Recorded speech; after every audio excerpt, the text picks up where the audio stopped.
ಸಂರಕ್ಷಣೆಯಲ್ಲಿ ಅರಣ್ಯವಾಸಿಗಳ ಪಾತ್ರ ಹಿರಿಯದಾಗಿದೆ ಎಂದು ಅರಣ್ಯ ಜೀವಶಾಸ್ತ್ರ ಮತ್ತು ಪರಿಸರ ಸಚಿವ ಈಶ್ವರ್ ಬಿ ಖಂಡ್ರೆ ಅಭಿಪ್ರಾಯಪಟ್ಟಿದ್ದಾರೆ. ಬೆಳಗಾವಿ ಜಿಲ್ಲೆ ಖಾನಾಪುರ ತಾಲೂಕು ಹೆಮ್ಮಡಗದಲ್ಲಿಂದು ಬೇವಗಡ ಅರಣ್ಯ ವಲಯದ ತಳೇವಾಡಿ ಗ್ರಾಮದಿಂದ ಸ್ವಯಂ ಪ್ರೇರಿತವಾಗಿ ಕಾಡಿನಿಂದ ಹೊರಗೆ ಬರೋಕೆ ಇಚ್ಛಿಸಿರುವ 27 ಕುಟುಂಬಗಳಿಗೆ ಚೆಕ್ ವಿತರಿಸಿ ಮಾತನಾಡಿದ ಅವರು, ಅರಣ್ಯ ಸಂರಕ್ಷಣೆಯಲ್ಲಿ ಅರಣ್ಯ ಸಿಬ್ಬಂದಿಯ ಜೊತೆಗೆ ಅರಣ್ಯವಾಸಿಗಳು ಮಹತ್ವದ ಪಾತ್ರ ವಹಿಸಿದ್ದಾರೆ ಎಂದರು.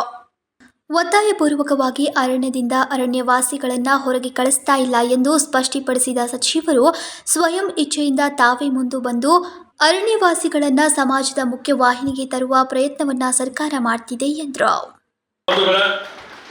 ಇವತ್ತು ಈ ಭೀಮಗಢ ಅರಣ್ಯ ಪ್ರದೇಶದಲ್ಲಿ ನಾವೇನು ಕಾರ್ಯಕ್ರಮ ಹಮ್ಮಿಕೊಂಡಿದ್ದೇವೆ, ಅದರ ಉದ್ದೇಶ ಇವತ್ತೇನು ಅರಣ್ಯವಾಸಿಗಳಿದ್ದಾರೆ, ಈ ಅರಣ್ಯವಾಸಿಗಳು ದಶಕದಿಂದ ಅರಣ್ಯದಲ್ಲಿನೇ ವಾಸ ಮಾಡ್ತಾ ಇದ್ದಾರೆ. ಇಲ್ಲಿ ಸುಮಾರು 750 ಪರಿವಾರಗಳಿದ್ದಾವೆ, 13 ಗ್ರಾಮಗಳಿದ್ದಾವೆ. ಇವೆಲ್ಲ ಅರಣ್ಯದಲ್ಲಿ ವಾಸ ಮಾಡ್ತಕ್ಕಂಥವರಿಗೆ ನಾವೇನೇ ಪ್ರಯತ್ನ ಮಾಡಿದ್ರು, ಏಕೆ ಅಂತ ಹೇಳಿದ್ರೆ ಇದು ಇವತ್ತು ಪಶ್ಚಿಮ ಘಟ್ಟದ ಒಂದು ಅತ್ಯಂತ ಜೀವ ವೈವಿಧ್ಯಮಯವಾದಂಥ ಒಂದು ತಾಣವಾಗಿದೆ. ಪಶ್ಚಿಮ ಘಟ್ಟ ಅಂತ ಹೇಳಿದ್ರೆ ನಾವೆಲ್ಲರದ್ದು ಮಾತೆ ಕರ್ತವ್ಯವಾಗಿದೆ. ಮುಂದಿನ ಪೀಳಿಗೆಗಾದರೂ ಈ ಪಶ್ಚಿಮ ಘಟ್ಟ ಸಂರಕ್ಷಣೆ ಮಾಡುವಂಥದ್ದು ಇವತ್ತು ಪ್ರತಿ ಸರ್ಕಾರದ ಪ್ರತಿಯೊಬ್ಬ ವ್ಯಕ್ತಿಯ ಒಂದು ಅತ್ಯಂತ ಮಹತ್ವದಾದಂಥ ಜವಾಬ್ದಾರಿಯಾಗಿದೆ ಅನ್ನುವಂಥ ಮಾತನ್ನು ಹೇಳಿಕೆ ಬಯಸ್ತಾ ಇದ್ದೀನಿ. ನೀವೆಲ್ಲ ಅದೃಷ್ಟವಂತರಿದ್ದೀರಿ. ಇಂಥ ಈ ಒಂದು ಪಶ್ಚಿಮ ಘಟ್ಟದಲ್ಲಿ ಎಲ್ಲ ಇವತ್ತು ಸಸ್ಯ ಸಂಕುಲ ಇರ್ಬೋದು, ಪ್ರಾಣಿ ಸಂಕುಲ ಇರ್ಬೋದು, ಕೀಟ ಸಂಕುಲ ಇರ್ಬೋದು, ಎಲ್ಲೋ ಅನೇಕ ಪ್ರಭೇದಗಳಿದ್ದಾವೆ. ಇವತ್ತು ಶೋಲಾ ಫಾರೆಸ್ಟ್ ಇದೆ. ನೀವು ನೋಡಿ, ಅನೇಕ ನದಿಗಳ ಮೂಲ ಅಂದ್ರೆ ಪಶ್ಚಿಮ ಘಟ್ಟ ಅಂತ ಹೇಳ್ಬೋದು. ಇವತ್ತೇನು ನಮ್ಮಲ್ಲಿ ಮೋಡದ ಮಾರುತವನ್ನು ಬದಲಾವಣೆ ಮಾಡಿ ಮಳೆ ಬೀಳಿಸುವಂತ ಶಕ್ತಿ ಯಾರಿಗಾದ್ರೂ ಇದ್ರೆ ಅದು ಪಶ್ಚಿಮ ಘಟ್ಟಕ್ಕೆ ಇದೆ ಅಂತ ಹೇಳಿ ಬಹಳ ಹೆಮ್ಮೆಯಿಂದ ಹೇಳ್ಬೋದು. ಹೀಗಾಗಿ ಕರ್ನಾಟಕ ರಾಜ್ಯ ಪಶ್ಚಿಮ ಘಟ್ಟದ ಪ್ರದೇಶದಲ್ಲಿ ಎಲ್ಲಕ್ಕಿಂತ ಅತಿ ಹೆಚ್ಚು ಪಶ್ಚಿಮ ಘಟ್ಟ ಎಲ್ಲಿದೆಪ್ಪ 60% ಅಂದ್ರೆ ಕರ್ನಾಟಕ ರಾಜ್ಯದಲ್ಲಿನೇ ಇದೆ. ಇವತ್ತು ಬೆಂಗಳೂರು ಇರ್ಬೋದು, ಉತ್ತರ ಕನ್ನಡ ಇರ್ಬೋದು, ಚಾಮರಾಜನಗರ ಹಿಡ್ಕೊಂಡು ಈ ಭಾಗದಲ್ಲಿ ಬೆಳಗಾಂ ಹೊರಗೆ ಮೈಸೂರು ಇದೆ, ಹಾಸನ ಇದೆ, ಚಿಕ್ಕಮಗಳೂರು ಇದೆ. ಈ ಬಾಗಿ ಇವೆಲ್ಲವನ್ನು ಸಂರಕ್ಷಣೆ ಮಾಡುವಂಥದ್ದು. ಭೀಮಗಢ ಈಗಾಗಲೇ ಹೇಳಿದ್ರು ಸವಿಸ್ತಾರವಾಗಿ. ಸುಮಾರು ಇಲ್ಲಿ 19,042,420 ಹೆಕ್ಟೇರ್ ಪ್ರದೇಶದಲ್ಲಿ 2011ರಲ್ಲಿ ಇದನ್ನು ಭೀಮಗಢ ಅಭಯಾರಣ್ಯ ಅಂತ ಹೇಳಿ ಘೋಷಣೆ ಮಾಡಲಾಗಿದೆ. ಇಲ್ಲಿ ಅತ್ಯಂತ ಎಂಡೇಂಜರ್ಡ್ ಸ್ಪೆಸೀಸ್ ಅಂತ ಹೇಳ್ತೀವಿ, ಆ ಪ್ರಭೇದದ ಬಾಲ ಇಲ್ಲದ ಬೌಲಿ ಇವತ್ತು ಯಾವ ರೀತಿಯಲ್ಲಿ ಫ್ರೀ ಟೈಲ್ಡ್ ಬ್ಯಾಟ್ ಅಂತೇಳಿ ನಾವೇನು ಹೇಳ್ತೀವಿ, ಅದು ಎಂಡೇಂಜರ್ಡ್ ಸ್ಪೆಸೀಸ್. ಇದರ ಸಂತಾನೋತ್ಪತ್ತಿಯ ತಾಣವಾಗಿದೆ. ಇದನ್ನು ಬಹಳ ಸಂರಕ್ಷಣೆ ಮಾಡುವಂಥದ್ದು ಪರಿಸರ ಪ್ರಕೃತಿಯ ಅನುಗುಣವಾಗಿ ನಮ್ಮ ಕರ್ತವ್ಯ ಇದೆ. ಹೀಗಾಗಿ ಆತ್ಮೀಯ ಬಂಧುಗಳೇ, ಇವತ್ತಿದು ಎಲ್ಲಾ ರೀತಿಯಲ್ಲಿ ಇವತ್ತು ಈ ಭಾಗದಲ್ಲಿ ನೋಡಿ ಕಂಟಿನ್ಯೂಸ್ ಆಗಿ ಅರಣ್ಯ ಇದೆ. ಒಂದು ಕಡೆ ಭೀಮಗಢ ಅರಣ್ಯ ಅಭಯಾರಣ್ಯ ಇದೆ, ಮತ್ತೊಂದು ಕಡೆ ಖಾಲಿ ಟೈಗರ್ ರಿಸರ್ವ್ ಇದೆ, ಇವತ್ತು ಮತ್ತೊಂದು ಕಡೆ ಇವತ್ತು ಬೇರೆ ಬೇರೆ ಗೋವಾದ ಅಭಯಾರಣ್ಯ ಇದೆ. ಯಾವ ರೀತಿಯಲ್ಲಿ ಹೀಗೆ ಸುಮಾರು ಗೋವಾ ಇರ್ಬೋದು, ಮಹಾರಾಷ್ಟ್ರ ಇರ್ಬೋದು, ಕರ್ನಾಟಕ ಇರ್ಬೋದು, 3 ರಾಜ್ಯಗಳನ್ನು ಹೊಂದಿಕೊಂಡಂತ ಈ ಒಂದು ಅತ್ಯಂತ ಶ್ರೀಮಂತವಾದಂತ ಸಮೃದ್ಧವಾದಂತ ಒಂದು ಕಾನೂನು ಅರಣ್ಯ ಪ್ರದೇಶ. ಹೀಗಾಗಿ ಇವತ್ತಿದನ್ನು ಸಂರಕ್ಷಣೆ ಮಾಡುವಂತ ಸದುದ್ದೇಶದಿಂದ ಇವತ್ತಿಲ್ಲ ಅನೇಕ ಜನ ಅರಣ್ಯವಾಸಿಗಳು ಇದೆಲ್ಲ ಅರಣ್ಯ ಉಳಿದಿದೆ ಅಂತ ಹೇಳಿದ್ರೆ, ಇವತ್ತು ಪರಿಸರ ಪ್ರಕೃತಿ ಉಳಿದಿದೆ ಅಂದ್ರೆ ಬರೀ ಅರಣ್ಯ ಇಲಾಖೆ ಸರ್ಕಾರ ಅಷ್ಟೇ ಇಲ್ಲ, ಇಲ್ಲಿರುವಂತ ಅರಣ್ಯ ನಿವಾಸಿಗಳ ಒಂದು ದೊಡ್ಡ ಜವಾಬ್ದಾರಿ. ಅವರೇನು ಇಲ್ಲಿವರೆಗೆ ಪರಿಸರ ಉಳಿಸ್ಲಿಕ್ಕೆ ಅವರು ಸಹಕಾರ ಮಾಡಿದ್ದಾರೆ ಅಂತೇಳಿ ಹೇಳಿನೇ ಈ ಪರಿಸರ ಪ್ರಕೃತಿ ಅರಣ್ಯ ಉಳಿದಿದೆ ಅಂತೇಳಿ ನಾನು ಬಹಳ ಹೆಮ್ಮೆಯಿಂದ ಹೇಳಿಕೆ ಬಯಸ್ತೇನೆ. ಅದಕ್ಕೆ ಆತ್ಮೀಯ ಬಂಧುಗಳೇ, ನಾನು ಇವತ್ತು ಡಿಸೆಂಬರ್ನಲ್ಲಿ ನಮ್ಮ ಡಿಸೆಂಬರ್ ಅಧಿವೇಶನ ನಡೀತಾ ಇತ್ತು. ಒಮ್ಮೆ ನನಗೆ ಮಾನ್ಯ ಸಚಿವರಾದಂಥ ಸತೀಶ್ ಜಾರಕಿಹೊಳಿ ಅವರು ನನ್ನ ಗಮನಕ್ಕೆ ತಂದಿದ್ದರು. ಈ ಅರಣ್ಯದಲ್ಲಿ ಸುಮಾರು ಗ್ರಾಮಗಳಿದ್ದಾವೆ, ಸುಮಾರು ಜನ ಅಲ್ಲಿ ಯಾವುದೇ ಮೂಲ ಸೌಕರ್ಯ ಇಲ್ಲದೆ ನೋಡಿ ಅರಣ್ಯದಲ್ಲಿದ್ದ ಮೇಲೆ ಇವತ್ತು ಯಾವ ರೀತಿಯಲ್ಲಿ ನಾವು ನೋಡ್ತೀವಿ, ಅವ್ರಿಗೆ ವಿದ್ಯುತ್ ಇರ್ಬೋದು, ಕುಡಿಯುವ ನೀರು ಇರ್ಬೋದು, ರಸ್ತೆ, ಚರಂಡಿ, ಬೆಳಕು, ಎಲ್ಲ ಮೂಲ ಸೌಕರ್ಯ, ಅಂಗನವಾಡಿ ಇರ್ಬೋದು, ಶಾಲೆ ಇರ್ಬೋದು, ಆಸ್ಪತ್ರೆ ಇರ್ಬೋದು, ಇವೆಲ್ಲವಂತೂ ಅವರೆಲ್ಲರ ಅವಶ್ಯಕತೆ ಪೂರೈಕೆ ಮಾಡುವಂಥ ಸರ್ಕಾರದ ಜವಾಬ್ದಾರಿ ಇದೆ. ಆದರೆ ಇವತ್ತು ನಾವು ಅಭಯಾರಣ್ಯ ಮಾಡಿದೀವಿ ಅಂತ ಹೇಳಿದ್ರೆ ಅದೇ ಒಂದು ಪರಿಸ್ಥಿತಿಯಲ್ಲಿ ಇವತ್ತು ವನ್ಯಜೀವಿಗಳ ಸಂರಕ್ಷಣೆ ಮಾಡುವಂಥದ್ದು, ಅರಣ್ಯ ಸಂರಕ್ಷಣೆ ಎರಡೂ ಮಾಡಬೇಕಾಗಿದೆ. ಜೀವನೋಪಾಯ ಎರಡೂ ಬೇಕು. ಇಂಥ ಪರಿಸ್ಥಿತಿಯಲ್ಲಿ ನಮಗೆ ಸ್ವಾತಂತ್ರ್ಯ ಬಂದ ಇವತ್ತು 75 ವರ್ಷಗಳು ನಮ್ಮದೇ ಆದಂಥ ಸಂವಿಧಾನವನ್ನು ಅಳವಡಿಸ್ಕೊಂಡು ನಾವು ರಾಜ್ಯಭಾರ ಮಾಡ್ತಾ ಇದ್ದೀವಿ. ಮೂಲಸೌಕರ್ಯ ಕೊಡಲಿಕ್ಕೆ ಸಾಧ್ಯ ಆಗಿದೆಯಾ? ಆಗಿಲ್ಲ. ಅನೇಕ ಕಾಯ್ದೆಗಳು ಕಾನೂನುಗಳು ನಮಗೆ ಅಡ್ಡಿ ಬರ್ತಾ ಇದ್ದಾವೆ. ಇಂಥ ಪರಿಸ್ಥಿತಿಯಲ್ಲಿ ಈ ಅರಣ್ಯವಾಸಿಗಳಿಗೆ ಮೂಲ ಅಂದರೆ ಅವರಿಗೆ ಮುಖ್ಯವಾಹಿನಿಯಲ್ಲಿ ತರಬೇಕು ಅನ್ನೋಂಥದ್ದು. ಇವತ್ತು ನಾನು ಅಧಿವೇಶನ ನಡೆದಂಥ ಸಂದರ್ಭದಲ್ಲಿ ಡಿಸೆಂಬರ್ನಲ್ಲಿ ನಮ್ಮ ಹಿರಿಯ ಅಧಿಕಾರಿಗಳ ಜೊತೆಯಲ್ಲಿ ಈ ಒಂದು ಶಾಸಕರು ಇದ್ದರು. ನಾವೆಲ್ಲ ಕೂಡಿ ಇಲ್ಲ ತಲೆವಾಡಿಗೆ ಭೇಟಿ ಕೊಡೋಣ ಅಂತೇಳಿ ಅರಣ್ಯ ಪ್ರದೇಶಕ್ಕೆ ನಾನು ಬಂದೆ. ಬರೋ ಹೊತ್ತಿನಲ್ಲಿ ದಾರಿಯಲ್ಲಿ ಇಬ್ಬರು ಮಹಿಳೆಯರು ಇವತ್ತು ತಲೆ ಮೇಲೆ 6 ಗಂಟೆಗೆ ಸುಮಾರು, ಇನ್ನೂ ಕತ್ತಲಾಗಿದ್ದಿದ್ದಿಲ್ಲ, 5:30 ಅಂತ ಅನಿಸ್ತದೆ, 5:30 ಗಂಟೆಗೆ ತಲೆ ಮೇಲೆ ದಿನಸಿ ಹೊತ್ಕೊಂಡು ಅವರು ಅರಣ್ಯದಲ್ಲಿ ಭಾಳ ಫಾಸ್ಟಾಗಿ ಬರ್ತಾ ಇದ್ದರು. ಅವ್ರು ಬರ್ತಾ ಇದ್ದಂಥದ್ದು ನಾನು ನೋಡಿ ನನ್ನ ವಾಹನ ನಿಲ್ಲಿಸಿದ್ದೆ. ನನ್ನ ವಾಹನ ನಿಲ್ಲಿಸಿ ಅವ್ರಿಗೆ ಒಬ್ಬ ಮಹಿಳೆ ಕೇಳಿದೆ, ಏನು ಮಾಡ್ತೀನಿ? ಕೂಲಿಗೆ ಹೋಗಿದ್ದೆ ನಾನು. ಇವತ್ತಾಯಿತು, ಏನು ಹೇಳಬೇಕಾ ಅಂತ ಕೇಳಿದೆ. ಇಲ್ಲೇ ಆತಂಕ ಇದೆ ನಮಗೆಲ್ಲ. ಏಕೆ ಅಂತ ಕೇಳಿದೆ. ನನ್ನ ಗಂಡನಿಗೆ ಹುಲಿ ತಿಂದು ಹಾಕಿದ್ದೆ, ಮೃತಪಟ್ಟಿದ್ದಾರೆ. ಇನ್ನೊಬ್ಬ ಮಹಿಳೆ ಕೇಳಿದರೆ, ಇವತ್ತು ಕರಡಿ ದಾಳಿ ಮಾಡಿ ನನ್ನ ಗಂಡನ ಒಂದು ಕಾಲು ಹೋಗಿದೆ, ಅಂಗವೈಕಲ್ಯ ಆಗಿದ್ದಾರೆ, ಭಾಳ ನೋವಾಯಿತು, ಭಾಳ ನೋವಿನಿಂದ ಹೇಳ್ತಾ ಇದ್ರು. ಇಷ್ಟೆಲ್ಲ ಆತಂಕದಲ್ಲಿ, ಇಷ್ಟೆಲ್ಲ ನೋಡಿ ಅವರು ಯಾವ ರೀತಿಯಲ್ಲಿ ಭಯದಲ್ಲಿ ಅವರು ಇನ್ನೂ ಇಲ್ಲೇ ಇದ್ದಾರೆ, ಕೆಲಸ ಕಾರ್ಯ ಮಾಡ್ತಾ ಇದ್ದಾರೆ. ಇವತ್ತು ಅದೆಲ್ಲವನ್ನು ನೋಡಿಕೊಂಡು ನನ್ನ ಮನಸ್ಸಿನಲ್ಲಿ ಬಂತು, ಈ ಭಾಗದಲ್ಲಿ ಏನು ಯಾರ್ಯಾರ ಸ್ವಯಂ ಇಚ್ಛೆಯಿಂದ ನಾನು ಯಾರು ಮುಂದೆ ಬರ್ತಾರೆ ಪುನರ್ವಸತಿ ಆಗಲಿಕ್ಕೆ, ಅಂಥವ್ರಿಗೆ ಪುನರ್ವಸತಿ ಮಾಡುವಂಥ ಒಂದು ಯೋಜನೆ ರೂಪಿಸಬೇಕು ಅಂತೇಳಿ ಹೇಳಿ ನಾನು ಬೆಂಗಳೂರಿಗೆ ಹೋದ ತಕ್ಷಣ ನಮ್ಮ ಹಿರಿಯ ಅಧಿಕಾರಿಗಳ ಜೊತೆ ಸಮಾಲೋಚನೆ ಮಾಡಿ ಈ ಒಂದು ಹೆಡ್ಡಲ್ಲಿ ಎಷ್ಟು ದುಡ್ಡಿದೆ ಅಂತ ಕೇಳಿದೆ. ನಮ್ಮ ಇದರಲ್ಲಿ ದುಡ್ಡು ಇರಲಿಲ್ಲ. ಕ್ಯಾಂಪದಲ್ಲಿ ಒಂದು 5 ಕೋಟಿ ಇತ್ತು. ಕ್ಯಾಂಪ ನಮ್ಮದೇ ದುಡ್ಡು, ಕೇಂದ್ರ ಸರ್ಕಾರದ ಅನುಮೋದನೆ ಆಗಬೇಕಾಗುತ್ತೆ ಅಷ್ಟೇ. ಹೀಗಾಗಿ ಕ್ಯಾಂಪಾಧಿಕಾರಿ ರಾಧಾದೇವಿಗೆ ಕರೆಸಿ ಮಾತನಾಡಿದೆ, ಮುಖ್ಯ ವನ್ಯ ಪರಿಪಾಲಕರಿಗೆ ಕರೆಸಿ ಮಾತನಾಡಿ 5 ಕೋಟಿ ಟ್ರಾನ್ಸ್ಫರ್ ಮಾಡಿ ಈ ತಳೆವಾಡಿಯಲ್ಲಿರುವಂಥ ಏನು ಅರಣ್ಯ ಪ್ರದೇಶದ ಜನರಿದ್ದಾರೆ, ಯಾರು ಸ್ವಯಂ ಇಚ್ಛೆಯಿಂದ ಬರ್ತೀವಿ ಅನ್ನೋಂಥದ್ದು ಮೊದಲಿಂದ ಹೇಳ್ತಾ ಇದ್ದಾರೆ, ಅವರಿಗೆ ತತ್ಕ್ಷಣವೇ ಸ್ಥಳಾಂತರ ಮಾಡುವಂಥದ್ದು ನಮ್ಮ ಕರ್ತವ್ಯ ಇದೆ. ನಿಯಮಾನುಸಾರ ಅದಕ್ಕೆ ಎಷ್ಟು ದುಡ್ಡು ಬೇಕೋ ಅಷ್ಟು ನಾವು ಕೊಡ್ತೀವಿ ಅಂತ 5 ಕೋಟಿ ರೂಪಾಯಿ ಮಂಜೂರಾತಿ ಮಾಡಿ ಅವರಿಗೆ ಅನುಮೋದನೆ ಕೊಟ್ಟು ಕಳಿಸ್ತೀವಿ. ಅದಾದಮೇಲೆ ನಮ್ಮೆಲ್ಲ ಅಧಿಕಾರಿಗಳು ಕೂಡಿಕೊಂಡು ಇವತ್ತು ಅವ್ರ ಜೊತೆಯಲ್ಲಿ ಮಾತನಾಡಿ ಏನೊಂದು ಇವತ್ತು ಪದ್ಧತಿ ಇದೆ, ಜಿಲ್ಲಾಧಿಕಾರಿಯವರ ಅಧ್ಯಕ್ಷತೆಯಲ್ಲಿ ಎಲ್ಲ ರೋಷನ್ ಇದ್ದಾರೆ, ಇತರಿದ್ದಾರೆ, ಒಂದು ಸಭೆಯನ್ನು ಮಾಡಿ ಎಲ್ಲರ ಒಂದು ಒಪ್ಪಿಗೆಯನ್ನು ಪಡೆದುಕೊಂಡು ಇವತ್ತು ನಿಯಮಾನುಸಾರ ಕಾನೂನುಬದ್ಧವಾಗಿ ಅವರಿಗೆ ನಾವು ಮೊದಲನೇ ಹಂತದಲ್ಲಿ 10 ಲಕ್ಷ ರೂಪಾಯಿ ಚೆಕ್ ಕೊಡ್ತಾರೆ. ನಿಯಮದ ಪ್ರಕಾರ ಅರಣ್ಯವಾಸಿಗಳಿಗೆ ಒಂದು ಪರಿವಾರ ಅಂದರೆ ಅವರು ಗಂಡ ಮತ್ತು ಹೆಂಡತಿ, ಅವರಿಗೆ ಮಕ್ಕಳಿದ್ರೆ ಮಕ್ಕಳಿಗೂ, ಅವರಿಗೆ ಮದುವೆ ಆಯಿತು ಅಂದ್ರೆ ಅವರಿಗೆ ಪ್ರತ್ಯೇಕವಾಗಿ. ಒಂದು ಪರಿವಾರದಲ್ಲಿ 3 ಇದ್ದರೆ 3 15 ಲಕ್ಷ ರೂಪಾಯಿ ಸಿಗ್ತದೆ. ಇವತ್ತು ಆ ರೀತಿಯಲ್ಲಿ ಪ್ರತಿಯೊಂದು 27 ಜನರಿಗೆ ಆ ಪರಿವಾರದವರು ಏನು ನಿಯಮ ಇದೆ, ನಿಯಮಾನುಸಾರ 15 ಲಕ್ಷ ರೂಪಾಯಿ ನಾವು ಮಂಜೂರಾತಿ ಮಾಡಿದ್ದೇವೆ. ಈಗ ಅವರಿಗೆ ಆ ರೀತಿಯಲ್ಲಿ ಏನು ಮಾಡಿದ್ದಾರೆ ಅದಕ್ಕೆ ನಾನು ಸ್ಪಷ್ಟವಾಗಿ ಹೇಳಲಿಕ್ಕೆ ಬಯಸ್ತಾ ಇದ್ದೀನಿ. ನಾನು ಬರೋದ್ನಲ್ಲಿ ಒಂದು ಮಾಧ್ಯಮದಲ್ಲಿ ನೋಡಿದೆ, ಕೆಲವೊಂದು ಜನ ತಿಳಿಯೋದು ಇಲ್ಲ, ಒತ್ತಾಯಪೂರ್ವಕವಾಗಿ ಇವತ್ತು ಅರಣ್ಯ ಇಲಾಖೆಯವರು ಅವರಿಗೆ ಹೊರದಬ್ತಾ ಇದ್ದಾರೆ ಅನ್ನುವಂಥದ್ದು ಒಂದು ಹೇಳಿಕೆ ನೋಡಿದೆ. ಅದು ಸುಳ್ಳು ಹೇಳಿಕೆ ಅನ್ನುವಂಥ ಮಾತನ್ನು ಹೇಳಿಕೆ ಬಯಸ್ತಾರೆ. ಅರಣ್ಯ ಇಲಾಖೆ ಯಾವತ್ತಿಗೂ ಒತ್ತಾಯಪೂರ್ವಕವಾಗಿ ಕೋಯರ್ಸಿವ್ ಮೆಜರ್ಸ್ ತಗೊಂಡು ನಾವು ಯಾರಿಗೂ ಅರಣ್ಯದಿಂದ ಅರಣ್ಯವಾಸಿಗಳಿಗೆ ಹೊರಗೆ ಹಾಕ್ತಾ ಇಲ್ಲ. ಈಗಾಗಲೇ ಒಬ್ಬ ಮಹಿಳೆ ಮರಾಠಿಯಲ್ಲಿ ಮಾತಾಡಿದ್ರು. ನನಗೆ ಮರಾಠಿ ಭಾಗದಿಂದಲೇ ಬಂದಿದ್ದೇನೆ, ಬೀದರಿಂದ, ನನ್ನ ಗಡಿ ಭಾಗನೇ ಇದೆ. ಆದರೂ ಮರಾಠಿ ಥೋಡಾ ಕಳ್ತ ಅಂದರೆ ನನಗೆ ತಿಳಿತದೆ, ಬಟ್ ಮಾತಾಡಲಿಕ್ಕೆ ಬರೋದಿಲ್ಲ. ಸೊ ಅದಕ್ಕೆ ಅವ್ರು ಹೇಳ್ತಾ ಇದ್ದಿದ್ದು ಕೇಳಿದೆ ನಾನು.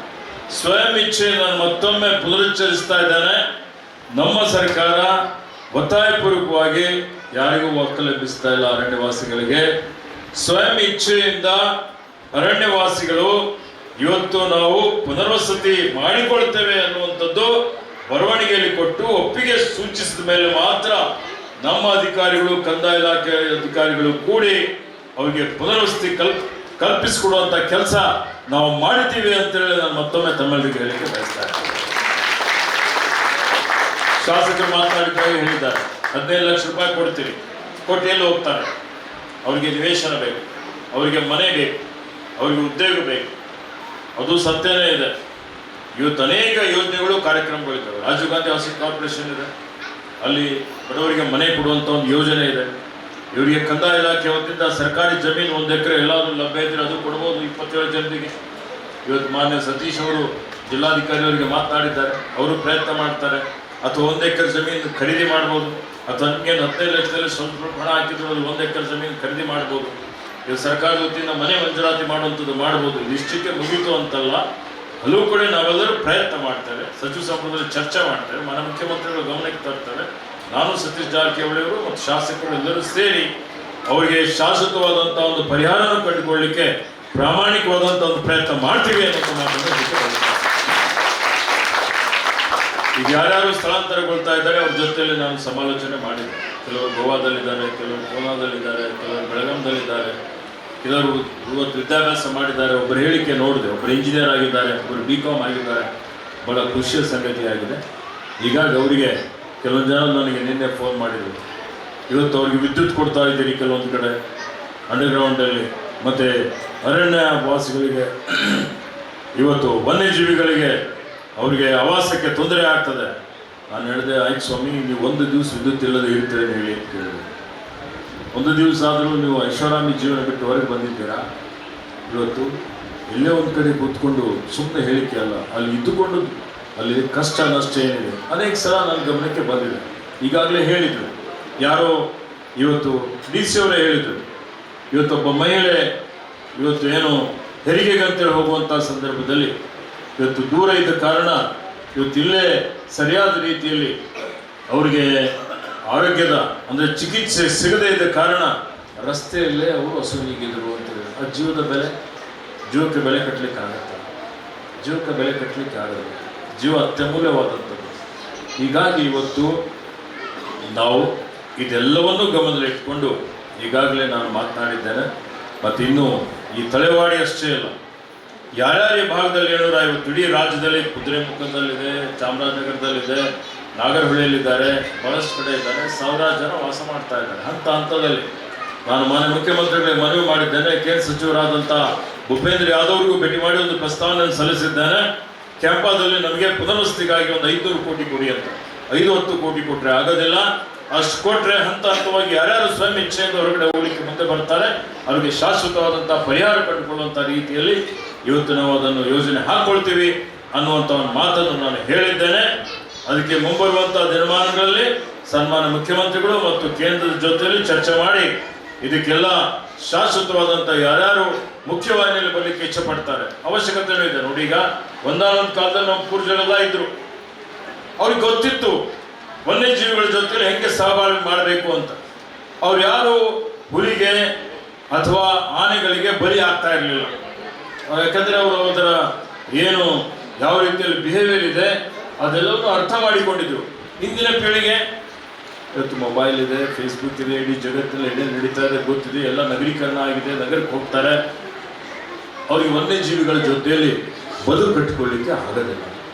ಹೀಗಾಗಿ ಅವರಿಗೆ ಇವತ್ತು ಆವಾಸಸ್ಥಾನವೂ ಇಂಪ್ರೂವ್ಮೆಂಟ್ ಆಗ್ತದೆ, ಪ್ರಕೃತಿ ಪರಿಸರನೂ ಉಳಿತದೆ ಅಂತ ಹೇಳಿದರೆ ಅವರಿಗೆ ಅರಣ್ಯದಿಂದ ನಾವು ಸ್ಥಳಾಂತರ ಮಾಡಿ ಒಳ್ಳೆಯ ರೀತಿಯಲ್ಲಿ ಪುನರ್ವಸತಿ ಮಾಡಿಕೊಟ್ರೆ ಎರಡೂ ಕಡೆ ನಮಗೆ ಪ್ರಕೃತಿಗೂ ಸರಿ ಆಗ್ತದೆ. ಅವ್ರು ಯಾರು ಮೂಲಭೂತ ಸೌಕರ್ಯದಿಂದ ವಂಚಿತರಾಗಿದ್ದಾರೆ ಅವರೆಲ್ಲರಿಗೆ ಮೂಲಭೂತ ಸೌಕರ್ಯ ಕೊಟ್ಟಿದ್ದಂಗೆ ಆಗ್ತದೆ ಬೇರೆ ರೀತಿಯಲ್ಲಿ.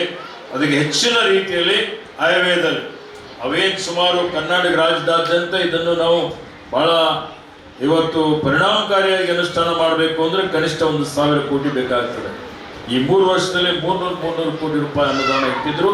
ಇದನ್ನು ಆದಷ್ಟು ಮಟ್ಟಿಗೆ ಎಲ್ಲ ಅರಣ್ಯವಾಸಿಗಳಿಗೆ ಯಾರ್ಯಾರು ಸ್ವಯಂ ಇಚ್ಛೆಯಿಂದ ಹೊರಗಡೆ ಹೋಗ್ಲಿಕ್ಕೆ ತಯಾರಾಗ್ತಾರೆ ಅಂಥವ್ರಿಗೆ ಪುನರ್ವಸತಿ ಒಂದು ಕಲ್ಪನೆ ಅಂದರೆ ಮಾಡಿಕೊಡುವಂಥ ರೀತಿಯಲ್ಲಿ ನಾವು ಕ್ರಮ ವಹಿಸ್ಬೋದು ಅನ್ನುವಂಥ ಒಂದು ಮಾತನ್ನು ಇಲ್ಲಿ ಹೇಳುತ್ತಾ, ಇದು ಭಾಳ ಅತ್ಯಂತ ಮಹತ್ವದಾದಂಥ ಅತ್ಯಂತ ಇವತ್ತು ಸಮೃದ್ಧವಾದಂಥ ಅರಣ್ಯ ಕಾಡಿದೆ.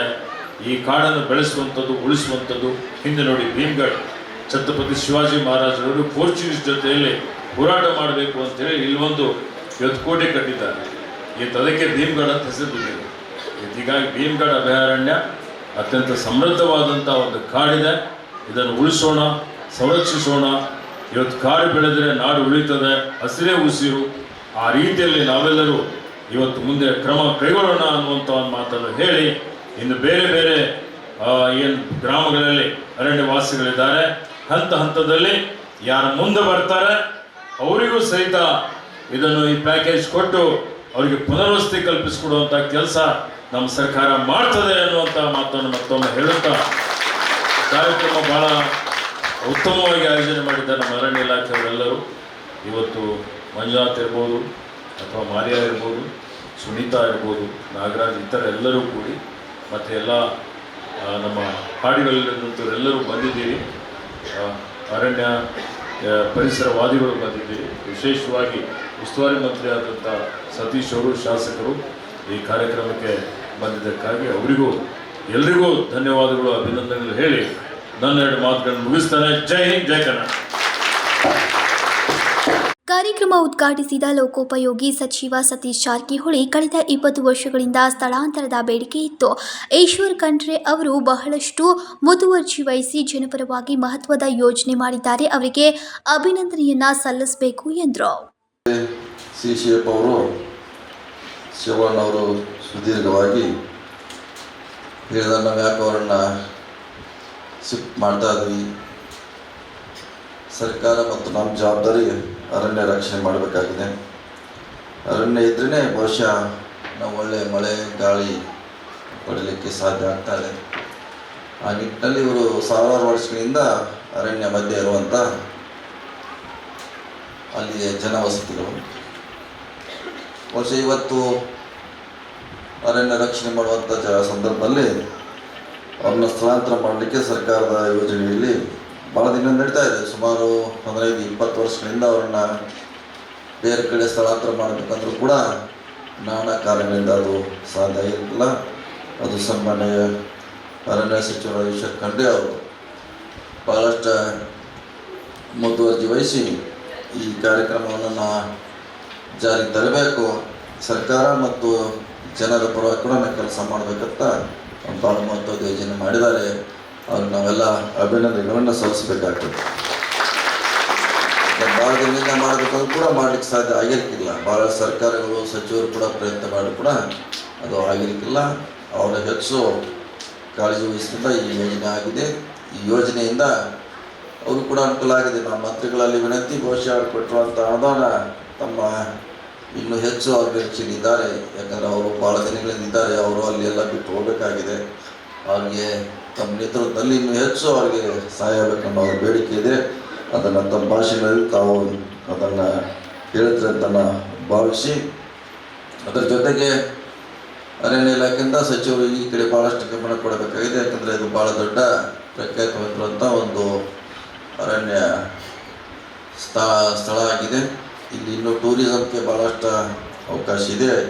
ಯಾವ ರೀತಿ ನಾವು ನಾಗರಹೊಳೆ, ಬಂಡೀಪುರಿಗೆ ಪ್ರಾಮುಖ್ಯತೆ ಕೊಟ್ಟಿದ್ದೀವಿ, ಅಷ್ಟೇ ಪ್ರಾಮುಖ್ಯತೆ ಕೂಡ ಇದರಲ್ಲಿ ಕೂಡ ಅಡಗಿದೆ ಅನ್ನೋದು ಮಾತನ್ನು ತಮಗೆ ಹೇಳಲಿಕ್ಕೆ ಇಚ್ಛೆ ಮಾಡಿದ್ದೀನಿ. ಬರುವಂಥ ದಿನಗಳಲ್ಲಿ ಕೂಡ ಇದಕ್ಕೆ ಹೆಚ್ಚು ತಾವು ಪ್ರಾಮುಖ್ಯತೆ ಕೊಡಬೇಕು. ಇದು ಕೂಡ ರಾಷ್ಟ್ರದಲ್ಲಿ ಹೆಸರುವಾಸಿಯಾಗಿರುವಂಥ ಒಂದು ಅರಣ್ಯ ಸ್ಥಾನ ನೋಡಲಿಕ್ಕೆ ಎಲ್ಲ ರಾಜ್ಯದಿಂದ ಬರಬೇಕನ್ನೋ ಬೇಡಿಕೆ ಇದೆ. ಇದಾದ ಮೇಲೆ ತಮಗೆ ನಾವು ಇದ್ರ ಬಗ್ಗೆ ಒಂದು 10 ನಿಮಿಷದಲ್ಲಿ ಬ್ರೀಫ್ ಮಾಡ್ತೀವಿ ಅನ್ನೋ ಮಾತನ್ನು ಹೇಳುತ್ತಾ, ಈ ಕಾರ್ಯಕ್ರಮ ಯಶಸ್ವಿಯಾಗಲಿಕ್ಕೆ DC ಅವರು, ಅರಣ್ಯ ಅಧಿಕಾರಿಗಳು, ಸಾಕಷ್ಟು ಸ್ಥಳೀಯ ಮುಖಂಡರು ಕೂಡ ಪ್ರಯತ್ನ ಮಾಡಿದ್ದಾರೆ. ಅವರಿಗೆಲ್ಲರೂ ಕೂಡ ಅಭಿನಂದನೆ ಸಲ್ಲಿಸಿ, ಏನು ಕೊಡ್ತಾ ಇದೆ ಸರ್ಕಾರ ಅದಕ್ಕೆ ಹೆಚ್ಚಿನ ರೀತಿಯಲ್ಲಿ ಅವ್ರಿಗೆ ಅನುಕೂಲ ಆಗಬೇಕನ್ನೋ ನನಗೆ ನನ್ನ ವಿಚಾರಗಳನ್ನು ನಮ್ಮ ಮಂತ್ರಿಗಳ ಮೂಲಕ ಹೇಳಲಿಕ್ಕೆ ವ್ಯಕ್ತ ಮಾಡ್ತಾ, ಇದೊಂದು ಐತಿಹಾಸಿಕ ಕಾರ್ಯಕ್ರಮ. ಇದಾದ ನಂತರ ಇನ್ನೂ ಒಂದು 10-12 ಸ್ಥಳಾಂತರ ಮಾಡುವ ಗ್ರಾಮ ಕೂಡ ಇನ್ನೂ ಇದೆ. ಅವರು ಸ್ವಇಚ್ಛೆಯಿಂದ ಮಾತ್ರ ಸರ್ಕಾರ ಮಾಡಲಿಕ್ಕೆ, ಇಲಾಖೆ ಮಾಡಲಿಕ್ಕೆ ತಯಾರಿದೆ ಅನ್ನೋ ಮಾತನ್ನು ಹೇಳಿ ನನ್ನ ಮಾತು ಮುಗಿಸ್ತೇನೆ. ನಮಸ್ಕಾರ. ಖಾನಾಪುರ ಶಾಸಕ ವಿಠಲ್ ಹಲ್ಗೇಕರ್ ಮಾತನಾಡಿ, ಇದೊಂದು ಮಹತ್ವದ ಕಾರ್ಯಕ್ರಮ. ಈಶ್ವರ್ ಖಂಡ್ರೆ ಅವರು ಅರಣ್ಯ ಸಚಿವರಾಗಿ 1 ವರ್ಷದಲ್ಲಿ ಸ್ಥಳಾಂತರ ಕಾರ್ಯಕ್ರಮ ಆರಂಭಿಸಿದ್ದು ಇಂದು ಚೆಕ್ ವಿತರಿಸ್ತಾ ಇದ್ದಾರೆ. ಅವರಿಗೆ ಅಭಿನಂದನೆ ಸಲ್ಲಬೇಕು ಎಂದರು. कर्नाटक सरकारच्या अरण्य इलाख्यामार्फत एक विशेष योजना आपल्या या भीमगड अभयारण्यामध्ये राहणाऱ्या आपल्या तालुक्यातील गेली 100-150 काय माहीत नाही, तेव्हापासून डायरेक्ट माहीत नाही, तेव्हापासून असणाऱ्या सर्व या अरण्यातील इथं 13 गावं दिलेली आहेत. त्या गावांतील व्यक्तींना बाहेर आपण येऊन स्थलांतर व्हावं, राहावं अशी एक इच्छा प्रकट करून गेल्या 2 वर्षामध्ये आपल्या अरण्य इलाख्याचे मंत्री फॉरेस्ट मिनिस्टर खंड्रे साहेब यांनी पहिल्या वर्षातच ही योजना इम्प्लिमेंट करावी म्हणून त्यांनी सुरुवात केली आणि त्याचा आज हा एक महत्त्वाचा दिवस या अरण्य इलाख्यामध्ये राहणाऱ्या लोकांच्यासाठी आहे आणि त्याचं चेक वितरण करण्यासाठी आपल्या जिल्ह्याचे पालकमंत्री यांच्या उपस्थितीमध्ये श्रीमान श्री सतीश अण्णा जारकिहोळी साहेब, त्याचबरोबर या कार्यक्रमाचे उद्घाटक खंड्रे साहेब, त्याचबरोबर प्रिन्सिपल सेक्रेटरी आपले संतोष सर आणि इतर सर्व अधिकारी, जिल्हाधिकारी आणि SP साहेब आणि CCF चव्हाण साहेब, त्याचबरोबर आमचे सर्व अरण्याधिकारी, इथं उपस्थित असलेले सर्व आमच्या तालुक्यातील सर्व नेते मंडळी, त्याचबरोबर सर्व फलानुभवी म्हणजे ज्यांना आज चेक वितरण करणार आहे ते फक्त सॅम्पल म्हणून तळेवाडी गावासाठी आहे. त्यांच्यामधून जी प्रतिक्रिया इतर गावामध्ये येणार आहे त्याच्यावरनं ही चर्चा चालणार आहे. त्या सर्वांना माझा नमस्कार. आज एक विशेष ज्या वेळेला आम्ही मागच्या 1 वर्षाच्या मागं आपल्या जिल्ह्याचे पालकमंत्री सतीश अण्णा जारकिहोळी यांच्या समेत खंड्रे साहेब आणि मी आणि अधिकारी एक विशेष बैठक बेंगलोरला झाली आणि त्या बैठकीमध्ये असं ठरलं की इथं फॉरेस्टमध्ये कुठलाही रस्ता किंवा कुठल्याही विकास काम तिथं करता येत नाही असा एक नियम असल्यामुळं गेली कित्येक वर्ष तिथं रस्ता पोचलेला नाही, पाण्याची व्यवस्था नाही, लाईट नाही, असे सगळे प्रॉब्लेम्स या आमच्या रहिवासी तळेवाडी, गवाळी, कोंगळा, पास्टोली, आमगाव या विशेष गावांना याच्यामधून वंचित राहावं लागत होतं आणि म्हणून त्यांच्या या बैठका घेतल्यानंतर तळेवाडी गाव हे प्रामुख्यानं पहिल्यापासून मला माहीत नाही की मी आमदार व्हायच्या अगोदरपासून त्यांनी या खात्याला अर्ज दिलेला आहे की आम्ही बाहेर येणार आहे म्हणून आणि त्यांच्या स्वइच्छेनं हे आज निर्णय घेतलेला, इतर गावांचा निर्णय घेतलेला नाही. तेव्हा आमची एकच मागणी साहेबांना आहे की आपण ही जी लोक आहेत यांना तुम्ही चेक दिला, पैसे दिला, आम्ही एखाद्या वेळेला आम्ही बेंगलोरला जायचं असेल तर आमच्याकडे पैसे असतात, परंतु पहिल्यांदा आम्ही लॉजिंगची व्यवस्था करतो. बेंगलोरला जायचं असेल तसं ही जी माणसं आज बाहेर जाणार आहेत, रेडी आहेत, परंतु त्यांनी कुठं जाऊन राहावं हा प्रश्न त्यांच्या समोर आहे. आणि ते गाव समजा तळेवाडी गाव याच्यामध्ये 28 ಫ್ಯಾಮಿಲೀಸ್ आहे ಸರ್. 28 ಫ್ಯಾಮಿಲಿ ಎಲ್ಲೆಲ್ಲೇ ಹೋಗ್ತಾರೆ, ಅದು ಬೇರೆ ಬೇರೆ ಕಡೆ ಹೋಗ್ಬಹುದು. ಈಗ ಮತ್ತು ಅವ್ರದ್ದು ರಿಲೇಷನ್ ಹಾಳಾಗ್ತಾರೆ ಸರ್. ಅದ ಕಾರಣ ನಾ DC ಜೊತೆ ಲಾಸ್ಟ್ ಟೈಮ್ DC ಜೊತೆ ಮಾತಾಡಿದ್ವಿ ಸರ್. ನೀವು ಒಂದು ಜಾಗ ಕೊಡ್ರಿ ಸರ್ಕಾರದಿಂದ, ನಮ್ಮ ಕಂದಾಯ ಇಲಾಖೆದಿಂದ. ಅದ ಒಂದು ಎಕರ್, ಒಂದು 28 ಮಂದಿ ಅಂದ್ರೆ 1 ಎಕರ್ ಜಾಗ ಇಲ್ಲೇ ಭಾಳ ನಮ್ಮ ಗಾಯರಾನ್ ಜಮೀನು ಅದಾರ, ಪೋಡ್ ಜಮೀನು ಅದಾರ, ಸರ್ಕಾರಿ ಪೋಡ್ ಅದಾರ. ಅಲ್ಲೇ ಒಂದು ಜಾಗ ಸಮೀಪಿ ಸಿರೋಲಿ ಪಂಚಾಯತ್ ಇದ್ರೆ ಸಿರೋಲಿ ಪಂಚಾಯತ್ನಲ್ಲಿ ಕೊಡ್ರಿ. ನೆರ್ಸಾ ಪಂಚಾಯತ್ ಅವರು ಅಧ್ಯಕ್ಷ ಅದಾರ, ಅವ್ರ ಜಾಗ ಅಲ್ಲೇ ಪೋಡ್ ಅದಾರ. ಅಲ್ಲೇ ಎಷ್ಟು ಒಂದು ಪ್ಲಾಟ್ ಕೊಟ್ಟಿದ್ರೆ ಆ ರೊಕ್ಕ ತಗೋಣ ಅಲ್ಲೇ ಇವರು ಒಂದು ಊರು ತಳೇವಾಡಿ ಊರು ಅಂತ ಸ್ಥಾಪನೆ ಮಾಡ್ತಾರೆ. ಆ ಪ್ರಕಾರ ನೀವು ಮಾಡಿದ್ರೆ ಬೆಸ್ಟ್ ಯೋಜನೆ ಇದಕ್ಕಿಂತ ಯಾರೂ ಇಲ್ಲ. ಅದನ್ನು ಅವ್ರಿಗೆ ಎಲ್ಲ ರೆಡಿ ಅದ ಅವ್ರಿಗೆ ಒಂದು ಊರು ಒಂದು ಜಾಗದಲ್ಲಿ ಇರಬೇಕು. ಆ ಪ್ರಕಾರ ನೀವು व्यवस्था ಮಾಡಿರಿ ಅಂತ ನಾವು ಈ ಮೂಲಕ ಹೇಳ್ತೀವಿ सर. अशा प्रकारेच आम्ही त्यांच्या मिटिंगा घेतलेल्या आहेत. सगळ्यांच्या मिटिंगा कशा घेतलेल्या आहेत, मग ते गवाळी असू देत, पाष्टोली असू देत, कोंगळा असू देत, इथं या 13 या गावापैकी फक्त 5 गावांना तेवढंच समस्या आहे सर. ಟೋಟಲ್ 13 ವಿಲೇಜ್ನಲ್ಲಿ ಓನ್ಲಿ 5 ವಿಲೇಜ್ ಅಷ್ಟೇ ಪ್ರಾಬ್ಲಮ್ ಅದ ಸರ್. ಒಂದು ಗವಾಳಿ, पाष्टोली, कोंगळा ಮತ್ತು आमगाव, तळेवाडी आणि खोरडा अशी 5 गावं आहेत सर. त्या 5 गावांना 5 जागे द्या आणि ही योजना कंटिन्यू करा असं मी या ठिकाणी विनंती करतोय. ह्या योजनेचा सर्वांनी त्या पद्धतीनं फायदा घ्यावा आणि सरकारने याच्यासाठी तुम्ही फार चांगली योजना सर आणलेली आहे. एवढी व्यवस्था तुम्ही करा असं मी या सर्वांच्या वतीनं विनंती करतोय. आणि या ठिकाणी जे लाभार्थी आहेत हे लाभार्थी ठरवताना गावामध्ये आता 28 म्हणायला आहे, परंतु ही कंटाळून सर ಎಲ್ಲ ಮಂದಿ ಪೈಲ 5 ವರ್ಷ 10 ವರ್ಷ ಮುಂದೆ ಅವರು ಹೊರಗೆ ಹೋಗಿದ್ದು ಅವ್ರದ್ದು ಮನಿ ಅದ, ಎಲ್ಲ ಜಾಗ ಅದ, ಅವ್ರಿಗೆ ಇದು ಬೆನಿಫಿಟ್ ಕೊಡ್ರಿ.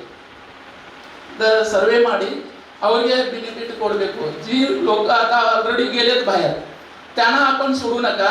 त्यांना सुद्धा त्या यांना जसं मिळालेलं आहे तसंच त्यांना सुद्धा बेनिफिट मिळावं असं मी या माध्यमातून विनंती करतोय. खंडरे साहेब फार विचार करून हा त्यांनी निर्णय घेतलेला आहे. अगदी अभ्यासू व्यक्तिमत्व आहे आणि त्याच्यामुळं त्यांनी नक्कीच याच्याबद्दल सर्वांना, म्हणजे आता मी इकडं पिंगटीचा जाऊन तिथं कधी नाव सांगणार नाही. जे कोण त्या गावातले बाहेर आले त्यांना तेवढं सगळ्यांना मिळू देत असं मी विनंती करतोय. आणि माझे 2 शब्द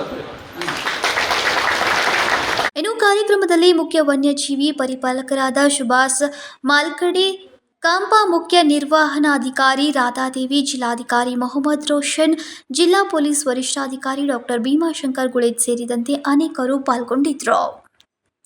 ವಿನೋದ್ ಕೋಲ್ಕಾರ್, ಕೆಎಂಎಂ ಕನ್ನಡ ನ್ಯೂಸ್, ಬೆಳಗಾವಿ.